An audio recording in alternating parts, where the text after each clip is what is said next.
and girls. Well, it's Wednesday. I bet you're wondering what a baseball bat and a sign that says love each other. How do those go together? Well, I hope by the time I'm done with today's story, you'll understand. But we always start in prayer. So I'll put my bat down. Would you pray with me? Lord Jesus, I am so thankful that your word clearly tells us how to act. And one of the things it really talks about a lot is how we need to show your love to those around us. And so I pray, Father, today as we talk that boys and girls and I will both understand what does it mean to love in word and in deed. Help us together, Father. In your name we pray. Amen. Well, it was the Saturday of the big game. Max stood on the pitcher mound and he glared at Zach. It wasn't fair that Zach was the one up, the best hitter on either team. It was the bottom of the last inning. The score was tied and there were 2 outs. This could make all the difference. Zach took a practice swing and then everyone in the crowd expected him to move to the plate to take the first pitch, but instead he started walking toward the pitcher mound. Max paused and wondered what was up, but he left the pitcher mound and met Zach halfway. The boys whispered and talked among themselves. The crowd was completely quiet. They knew this could be a game changer. And it was. Now, the way this whole thing had started was about actually 8 years ago with Max and Zach's brother. The boys had been in Boy Scouts and had been best friends. They decided to do a little project that had led to the big Saturday game, which was always the first Saturday after school let out. It had started as a Boy Scout project for the 2 boys. And in the project, well, they came up with the idea that on this Saturday they would have a big ball game. There were a few key rules, though. The first rule was that every boy or girl on 3rd Avenue or 2nd Street had to be in the game. The second rule was that the oldest kid on 3rd Avenue or 2nd Street would be the captain. And then that everyone, no matter what your age or your ability, had to play, or your team forfeited. Anybody 4 years old or older, no matter what your skill, was on the team. At least, that's what the project rules said. So Max and Zach's brothers started this game, and for a couple of years, they were the captains. They had a slogan that every captain had to repeat. It was, winning doesn't matter. It's just important that kids learn to be part of a team. Yeah. And it was kind of devised as a way to help kids on 3rd Street and 2nd Street and 3rd Avenue kind of get to know each other. Now, after Max and Zach's brothers left for college, well, Sarah Whitaker and Jim Johnson, well, they were the captains for a while till Jim left for basic training and Sarah was doing something in St. Paul. And that led it to be Max and Zach's turn. They were the oldest kids. They had done it for a couple of years now. Max's team won last year, and the year before it was Zach's team. So this was going to be the tiebreaker. The boys, who were now in 8th grade, would say that most of the time they were best friends, but when it came to the big game, they were a little bit competitive. Max, said his older brother when he called on Sunday night from college to talk to Max and his parents, you're putting too much emphasis on winning. Remember, the whole idea of this was to kind of a kickoff to summer and get kids talking and playing together, learning how to be part of a team and just getting to know other kids. Remember, it's not about winning. It's about teaching kids to work together.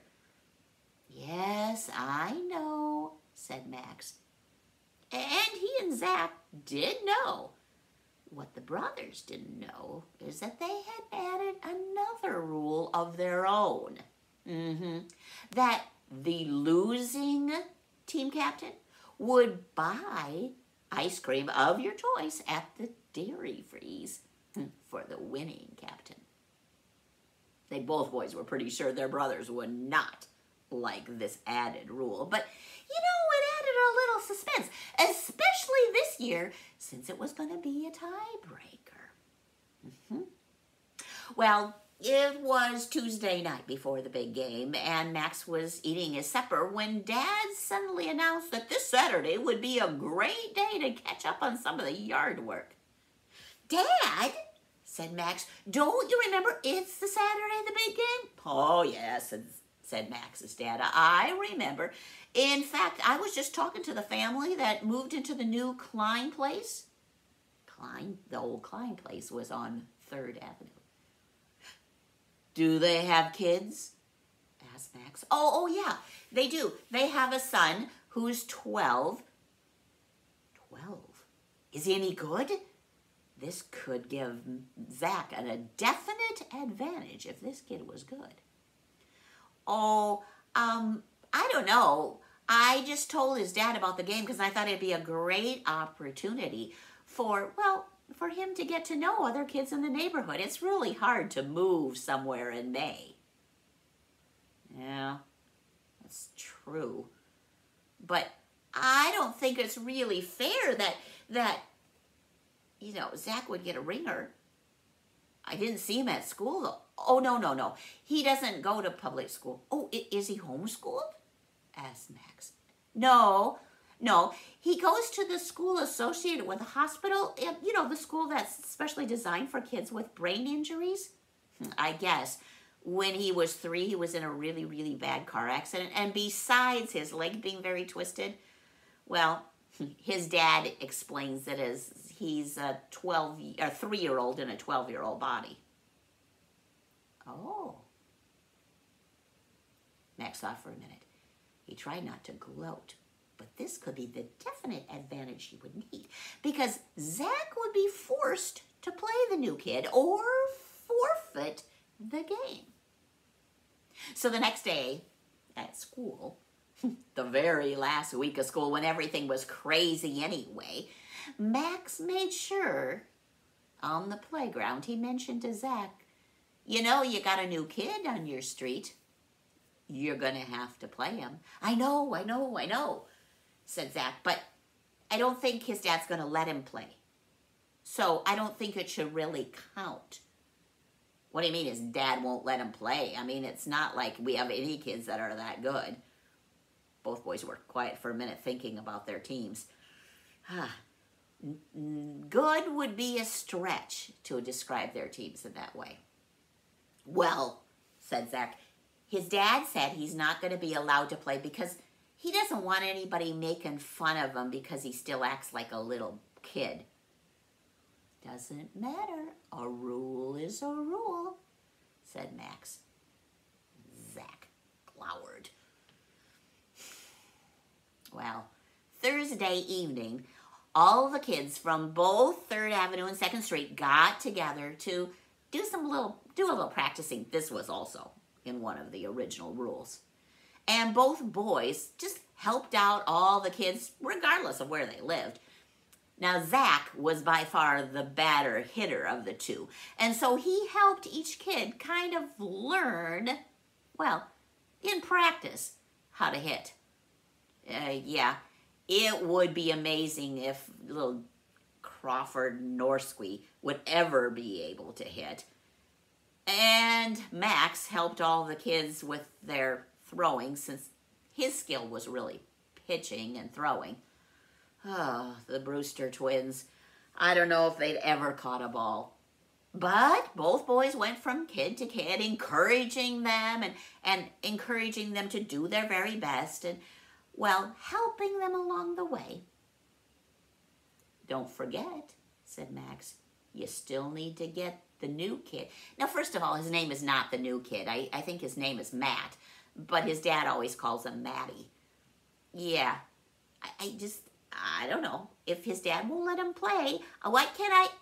Well, suddenly their practice was interrupted by a little squeal.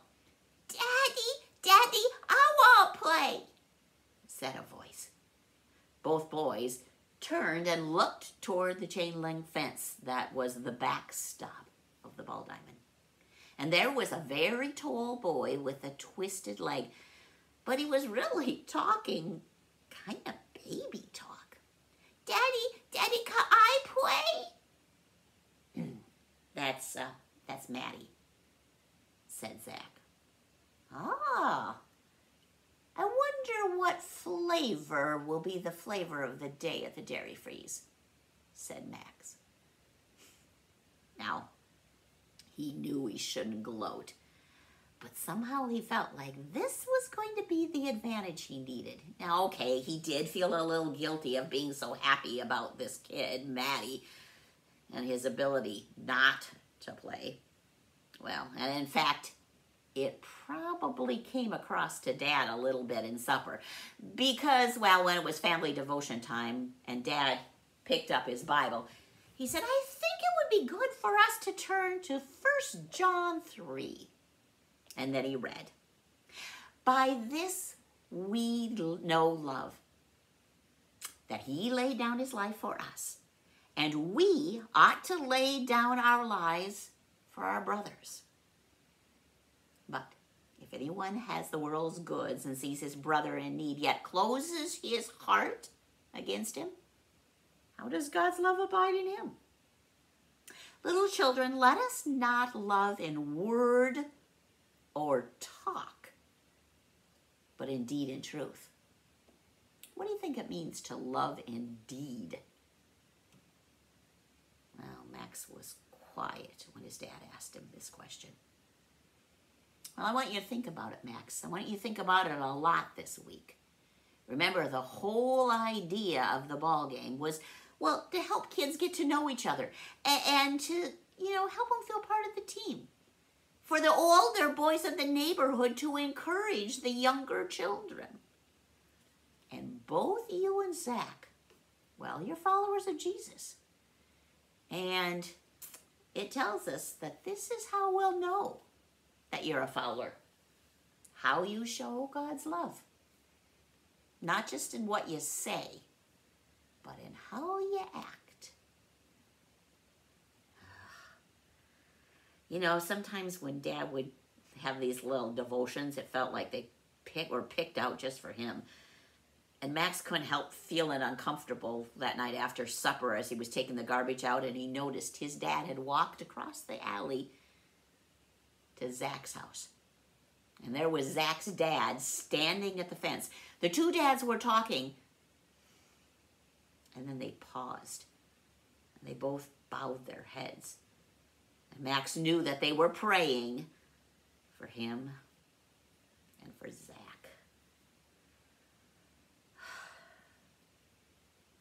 Well, the Saturday of the big game came.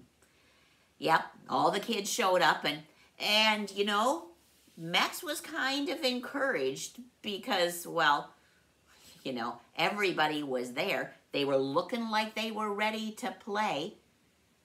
And even Joshua, who lived right across the street, didn't wear his cowboy boots. Oh, they could have an advantage, especially if everybody had to play. That knot in his tummy kind of curled around, but he ignored it and said to Zach, don't forget, everybody has to play or you forfeit. I don't see Maddie here. Even if you forfeit, we can still play, and the kids can still have a great experience. It's just that you owe me ice cream. Zach growled at him. But then both boys heard the voice of little Maddie. Or should I say, Big Maddie. Daddy, it's time for the game? Zach turned and walked over to Maddie and his dad. He talked for a minute, and then he led Maddie to sit at the end of the bench. And that's where he stayed. Oh, he cheered everybody on, and he clapped, and he enjoyed every part of the game, but he didn't play. He never went out in the field. And here they were at the bottom of the last inning, score tied, 2 outs. And Zach came up to bat. He took that practice swing. And then, instead of going to the plate, he made his way toward the pitcher mound. Max, met him halfway, and the 2 boys talked. The crowd was quiet, knowing that this could change everything. They seemed to come to some agreement. They both nodded, took a minute, shook hands. And then Max went back to the pitching mound holding the ball. And Zach turned and instead of going to the plate, walked to his bench. Oh, not just to the bench, to the end of the bench. And he knelt down and looked Maddie in the eye. And he said, "Maddie, it's your turn to bat. Don't worry, I'll help you." Now, the crowd was really quiet as Maddie was led to the plate. Zach helped him with the bat. Not only did he show him where to put his hands or how to hold it, but he reached around him and helped hold it secure. And then Zach whispered in Maddie's ear, "Don't worry, Max is a really good pitcher. With his help, we'll get you on base." Well, Mac wound up and tossed a gentle little ball. With Zach's help, that bat connected with the ball with a crack, and it dribbled toward the pitcher mound. This way," said Zach, directing Maddie to first base. Now, Max from the pitcher's mound ran up and scooped up the ball. The Brewster twins were playing first base, and even though they were really bad at catching, Max knew if he threw it gently, one of them should be able to catch it. But instead, he wound up, and with all his might, he threw it over the heads of the first baseman. Well, the Brewster twins were surprised, and as they scrambled after it, the people in the stands, the people on the bench, and the people in the field, everyone from 2nd Street and 3rd Avenue started a chant. "Run, Maddie, run!" And that's all the Brewster twins needed to seem to catch on to what was going on. So instead of throwing it to second base, because now Maddie had rounded first and was heading to second, the Brewster twins lobbed it out to the outfielder who was picking dandelions. She scooped up the ball, and she turned looking surprised for a minute as everyone hollered, "Run, Maddie, run, run, go to third, go to third." And instead of throwing it to third, with a twinkle in her eye, the outfielder threw it to second baseman, who surprisingly caught it. By now, Maddie had rounded third base and was heading to home. Well, it wouldn't have taken anything. And the second baseman could kind of throw. But instead, he held the ball. And the person who was catching at home plate just stood there and smiled and coached Maddie into running in. Touch the base, she said. At that point, the second baseman let go of the ball and it flew into the catcher's mitt. But too late. Maddie had crossed home plate and had scored the winning run. Well, everybody from both teams, they rushed to home plate. They were cheering Maddie on. "Maddie, Maddie, Maddie." Someone started a cheer. The people in the stands Well, they were clapping and standing and cheering, and well, you would have thought that this was the most exciting game that 3rd Avenue and 2nd Street had ever experienced. Now you're probably wondering, what happened to the captains? Well, they didn't rush home plate. But you had never seen two boys with bigger grins on their face as they met at the pitcher's mound. They stood there and watched the celebration for a minute. And then Zach turned to Max and said, "You ever heard of a verse from 1 John that talks about loving in deed and truth?" "Oh yeah," said Max. My dad mentioned that one to me too.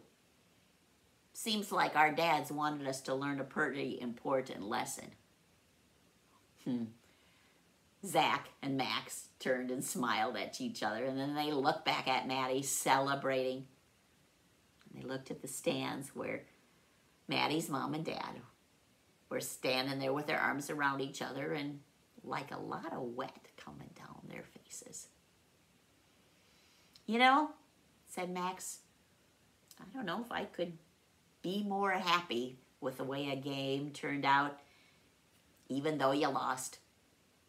You know what, Zach? I'm glad to buy you ice cream." "Buy me ice cream," said Zach. "How about if we buy each other ice cream?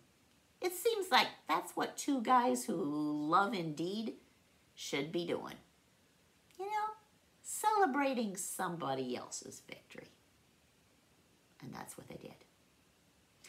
Now, if you ask anybody about the big game, the big game between 3rd Avenue and 2nd Street, they'll tell you about the inning of errors, where everybody threw it in the wrong direction. And a little boy who was 12, a 12-year-old body and a 3-year-old mind, that boy got to celebrate being the winner, the hero, the champion, where that boy got to experience God's love in a pretty cool way. And they might not know, but two boys in the 8th grade named Max and Zach, well, they got to celebrate God's love in a pretty cool way too. You know, boys and girls, because of Jesus, we love each other. And sometimes it looks like helping somebody else be a winner. Sometimes that love means putting your own needs to the side and making sure somebody else knows that to Jesus, they're very, very special. So today I challenge you. What can you do this week to show somebody God's love? And not by talking about it, but by showing them God's love in deed and in truth. We will see you next week.